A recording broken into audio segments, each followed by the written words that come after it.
Bueno, yo creo que la gran conclusión es que hay un camino enorme por recorrer y apenas este, digamos, es un pequeño comienzo en el que se une un montón de gente, porque hay un esfuerzo grandísimo acá sumado, desde las organizaciones para periodistas, desde las mismas organizaciones sociales, el mismo Estado, ¿sí? Con la nueva institucionalidad que tiene. Y yo creo que es una muestra de qué pasaría si nos uniéramos para tratar de recabar información y aportar más versiones de verdad en este conflicto armado. Como lo decía Matías de la Deutsche Welle, siente uno que hay en algún sector de la sociedad una tendencia muy fuerte a seguir abriendo el espacio para que nuevas voces cuenten qué ocurrió. Y creo que lo que estamos haciendo aquí es dándole el respaldo a un montón de gente que le pasaron cosas muy duras. Hay gente que busca la verdad sobre los crímenes que sufrieron, sobre el dolor que han vivido, pero que hay una doble condición muy fuerte y es que además de la verdad la gente busca a sus papás, sus hermanos, sus tíos.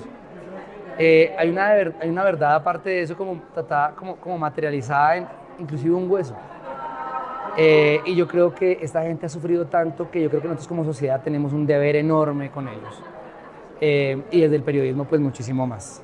Entonces pues de alguna manera pues satisfecho un poco por la recepción del proyecto, pero pensando en que es un camino muy muy largo el que tenemos que recorrer y con una gratitud enorme digamos a toda la gente que ha ido creyendo, a Consejo de Redacción, a la Deutsche Welle Academy, a los aliados de la Deutsche Welle, a Caribe, a Hacemos Memoria, a todos los periodistas de Consejo, a Equitas, es que se ha sumado un montón de gente.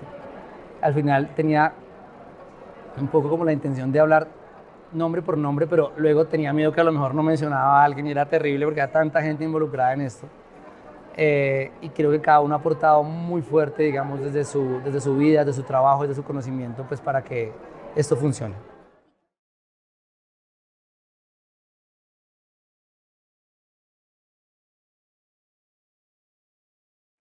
Hay dos cosas. La documentación aquí es enorme, ¿sí? Y hay que apoyar a las instituciones con más información. Hay que poner, o sea, nosotros no vamos a recuperar cuerpos, eso está claro, pero hay un montón de información que sí podemos recabar, que por un lado les sirve a las víctimas para reconstruir su propia historia y sentirse valiosos ante la sociedad, pero aparte de eso, que le pueda servir a la gente que busca en realidad sus cuerpos. Eso por un lado. Y por el otro lado, digamos que nosotros siempre desde Rutas del Conflicto hemos pensado que acabar, o sea, nosotros pensamos en bases de datos vivas, no en productos periodísticos que se cierran. Entonces esas bases de datos vivas están siempre abiertas a seguir construyendo información y ojalá desde las voces de las víctimas.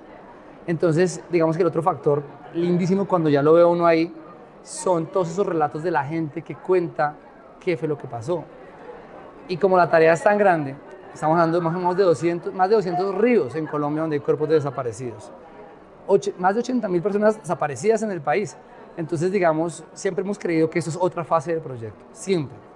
La idea nació hace como unos 3 años en la oficina. Alguien dijo, alguien hizo una reportería sobre un borde de un río con desaparecidos y dijimos, ve, sería interesante tocar ese tema. Y pues digamos, esto yo creo que es un ejemplo de la paciencia y la perseverancia. Después se hizo un pequeño proyecto como una especie como de prototipo. Después Consejo de Reacción se suma, cree en el proyecto, se suma a la Deutsche Welle, se sigue sumando más gente. Y yo creo que para adelante lo que nos sigue es seguir investigando los lugares clave dentro de los ríos, que nos falta todavía, el Magdalena y el Cauca, pero aparte de eso buscar en otros ríos también muchísima información que está totalmente desaparecida o perdida, inclusive mucho en medio del conflicto. Entonces, pues nada, en la tercera parte seguir buscando otros ríos para seguir investigando y seguir incluyendo gente. Yo me sueño teniendo una base de datos con testimonios de más de 1.000 personas buscando sus familiares, haciendo una especie como de tributo a la memoria y entregando información que pueda resultar clave para que los ayudemos a encontrar.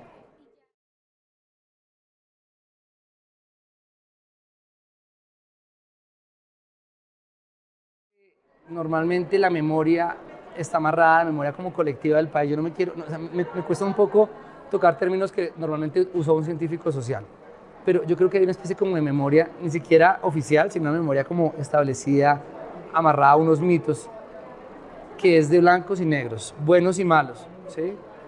Y yo creo que la clave para darle unos grises y unos tonos valiosos a esto es básicamente la voz de la víctima. Que se aterrice y que haga sentir a que cualquier colombiano, que es como cualquier otro colombiano. ¿Sí? No son personas ajenas. Esa cosa como que el colombiano muy citadino ve a la víctima como una persona bien particular, de unas circunstancias extrañas. Pues es que no es así. Hay un montón de gente que tiene por contar un montón de cosas y que ayuda a humanizar eso y a darle un poco de matices. Entonces es una obsesión enorme que tenemos, porque para cada proyecto lo que hacemos básicamente siempre es tratar de buscar que las víctimas nos cuenten qué les pasó, con un poco como de prevención, pensando, evitando no victimizarlas cuando ellos cuenten de nuevo su relato. Pero creo que, digamos, para muchas de ellas en realidad ha sido, digamos, más que un proceso de revictimización, un espacio para poder desahogarse. Cuando no quieren hablar, pues respetamos enormemente. Básicamente lo que hacemos es un espacio abierto para que las personas que quieran sumar su voz a este gran, digamos, espacio donde hay muchísimas verdades, hay muchísimas voces y donde uno no plantea que hay una única historia por contar.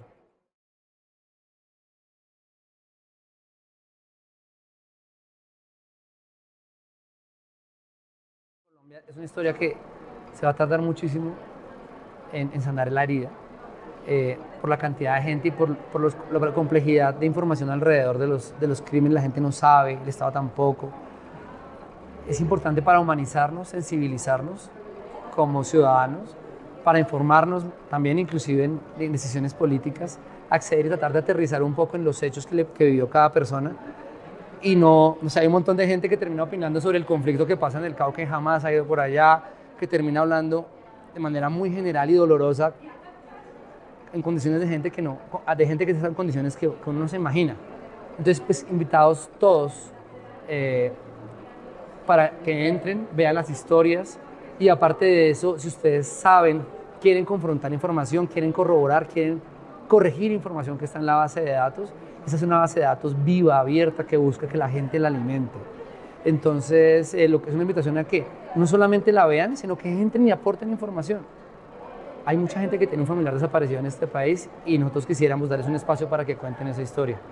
Entonces, pues nada, invitados para que lo busquen en Google, simplemente pongan Ríos de Vida y Muerte, seguro es el primer link que les va a aparecer ahí y nada, y seguro nos veremos próximamente con el proyecto en otra fase.